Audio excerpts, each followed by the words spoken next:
అందరికీ నమస్కారం. మన శరీరంలో ఒక దాగి ఉన్న పంపు ఉందంటే నమ్ముతారా? అవును, ఈరోజు ఈ ఆసక్తికరమైన సమాచార విశ్లేషణలో ఒక అదిరిపోయే జీవశాస్త్ర రహస్యం గురించి మాట్లాడుకోబోతున్నాం.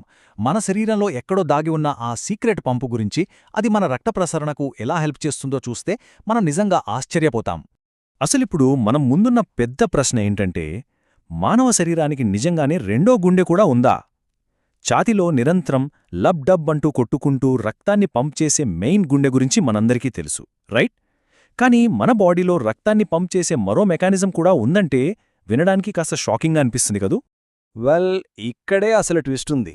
ఆ రెండో గుండె మరెక్కడో లేదు, మన కాళ్లలోనే ఉంది. మన కాళ్లలో ఉండే పిక్కల కండరాలను, అదేనండి ఇంగ్లీష్లో కాఫ్ మజిల్స్ అంటాం కదా, వాటినే రెండవ గుండె అని కూడా పిలుస్తారు. ఈ ఫ్యాక్ట్ చాలామందికి పెద్దగా తెలీదు. ఇవి కేవలం మనం నడవడానికో పరిగెత్తడానికో మాత్రమే కాదు, మన రక్త ప్రసరణ వ్యవస్థలో ఒక పవర్ఫుల్ పంపులా ఎలా పనిచేస్తాయో ఈ ఇన్ఫర్మేషన్ చూస్తే క్లియర్గా అర్థమవుతుంది. సో ఈ సెకండ్ హార్ట్ అసలేం చేస్తుంది? మన మెయిన్ గుండె రక్తాన్ని కిందికి, అంటే కాళ్ల వైపుకు పంపడం చాలా ఈజీ, ఎందుకంటే గ్రావిటీ దానికి సూపర్గా హెల్ప్ చేస్తుంది కాబట్టి. కానీ ఆ రక్తం మళ్ళీ తిరిగి పైకి, అంటే గ్రావిటీకి ఎగెనెస్ట్గా పైనున్న గుండెకు ఎలా చేరుతుంది? ఎగ్జాక్ట్లీ ఇక్కడే మన పిక్కల కండరాలు రంగంలోకి దిగుతాయి. మనం నడిచినప్పుడు ఈ కండరాలు సంకోచించి కాలిలోని సిరలను గట్టిగా నొక్కుతాయి. దాంతో రక్తం పైకి పుష్ అవుతుంది. అచ్చం ఒక మోటార్ పంపులా అన్నమాట. ఈ రోజుల్లో మనందరికీ ఇది ఎంత అవసరమో ప్రత్యేకంగా చెప్పక్కర్లేదు. ఆఫీసుల్లో సిస్టమ్స్ ముందు గంటల తరబడి కదలకుండా కూర్చునేవాళ్లకైనా, లేదా రోజంతా ఒకే చోట నిలబడి డ్యూటీ చేసేవాళ్లకైనా ఇది పక్కాగా తెలుసుకోవాల్సిన విషయం. అలా గంటల తరబడి ఒకే పోస్చర్లో ఉన్నప్పుడు గ్రావిటీ వల్ల రక్తం కాళ్లలోనే ఉండిపోయే రిస్క్ ఉంటుంది. అఫ్కోర్స్, అందుకే ఆ టైంలో ఈ పిక్కల కండరాలు యాక్టివ్గా ఉండి రక్తాన్ని పైకి పంపు చేయడం చాలా అంటే చాలా ముఖ్యం.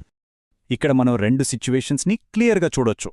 మనం నడుస్తూ కాళ్లను వాడిస్తున్నప్పుడు, అంటే పిక్కలు యాక్టివ్గా ఉన్నప్పుడు ఈ పంపింగ్ సిస్టమ్ భలే పనిచేస్తుంది. రక్త ప్రసరణ స్మూత్గా జరిగి రక్తం హ్యాపీగా గుండెకు చేరుకుంటుంది. కానీ దానికి రివర్స్లో మనం గంటల తరబడి కుర్చీకే అతుక్కుపోయి పిక్కలు డల్గా ఉన్నప్పుడు బ్లడ్ సర్క్యులేషన్ బాగా స్లో అయిపోతుంది.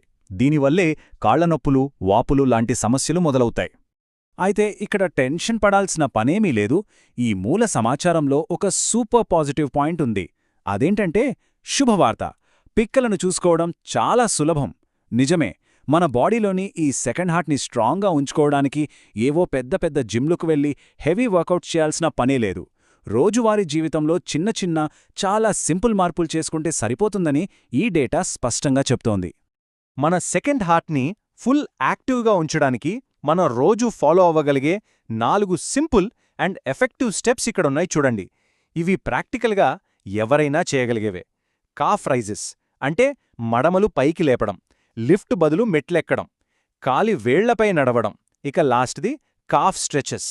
అసలు ఈ 4 పద్ధతులు ఈ రెండవ గుండెని ఎలా ఆన్ చేస్తాయో ఇప్పుడు మనం ఒక్కొక్కటిగా చూద్దాం.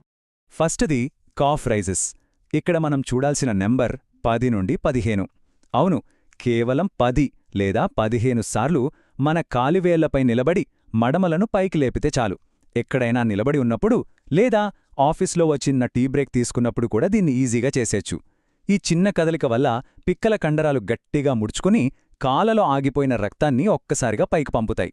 ఈరోజు మొదలుపెట్టడానికి ఇది బెస్ట్ స్టార్టింగ్ పాయింట్ అని చెప్పొచ్చు. ఇక రెండోది మెట్లు ఎక్కడం. జనరల్గా మెట్లు ఎక్కడం అనేది మన పిక్క కండరాలను న్యాచురల్గానే పనిలో పెడుతుంది. మనం ప్రతి మెట్టు ఎక్కేటప్పుడు మన బాడీ వెయిట్ని కాలి వేళ్ళు, పిక్కల సాయంతో పైకి పుష్ చేస్తాం కదా, దానివల్ల ఆ కండరాలకు అద్భుతమైన వ్యాయామం దొరుకుతుంది. సో రోజులో కుదిరినప్పుడల్లా లిఫ్టును ఇగ్నోర్ చేసి మెట్లను వాడటం ద్వారా మన రెండో గుండెను ఫుల్ యాక్టివ్గా ఉంచుకోవచ్చు. మూడో స్టెప్ చూస్తే ఈ నెంబర్ చూసి నిజంగా ఆశ్చర్యపోతాం. కేవలం 1 నిమిషం. అవునండి, రోజులో ఏదో ఒక టైంలో జస్ట్ 60 సెకండ్ల పాటు కాలివేళ్లపై నడవడం ద్వారా బ్లడ్ సర్క్యులేషన్ని ఎమాంతం పెంచుకోవచ్చని ఈ డేటా మనకు చెప్తోంది. ఎక్కువసేపు కుర్చీలో కూర్చుని బోర్ కొట్టినప్పుడు కాసేపు లేచి జస్ట్ అలా 1 నిమిషం పాటు వేళ్లమీద నడిస్తే చాలు, స్లో అయిన రక్త ప్రసరణ మళ్ళీ టాప్ గేర్లోకొచ్చేస్తుంది. సిట్టింగ్ వల్ల వచ్చే ప్రాబ్లమ్స్కి ఇది భలే చెక్ పెడుతోంది. ఇక లాస్ట్ అండ్ 4th స్టెప్ ఏంటంటే పడుకునే ముందు కాఫ్ స్ట్రెచెస్, అంటే పిక్కలను సాగదీయడం. రోజంతా మన బరువును మోస్తూ రక్తాన్ని పైకి పంపుతూ అలుపెరగకుండా పనిచేసిన ఈ కండరాలకు కాస్త రిలాక్సేషన్ అవసరం కదా. అందుకే రాత్రి నిద్రపోయే ముందు నెమ్మదిగా ఈ కండరాలను స్ట్రెచ్ చేస్తే వాటిల్లో రోజంతా పేరుకుపోయిన టెన్షన్, అలసట మొత్తం మాయమైపోయి మరుసటి రోజు ఉదయానికి మళ్లీ ఫ్రెష్గా రెడీ అవుతాయి. సో ఈ సమాచార విశ్లేషణ ముగింపుకు వచ్చేశాం. ముగించే ముందు మనం ఒక్కసారి ఆలోచిస్తాల్సిన ఇంట్రెస్టింగ్ ప్రశ్న ఒకటుంది. మన శరీరంలోని ఈ రెండవ గుండెతో చివరిసారిగా ఎప్పుడు పనిచేయించాం? మన ఆరోగ్యానికి సైలెంట్గా ఇంత పెద్ద సపోర్ట్ ఇస్తున్న ఈ కండరాలను యాక్టివ్గా ఉంచడం మన బాధ్యతే కదా.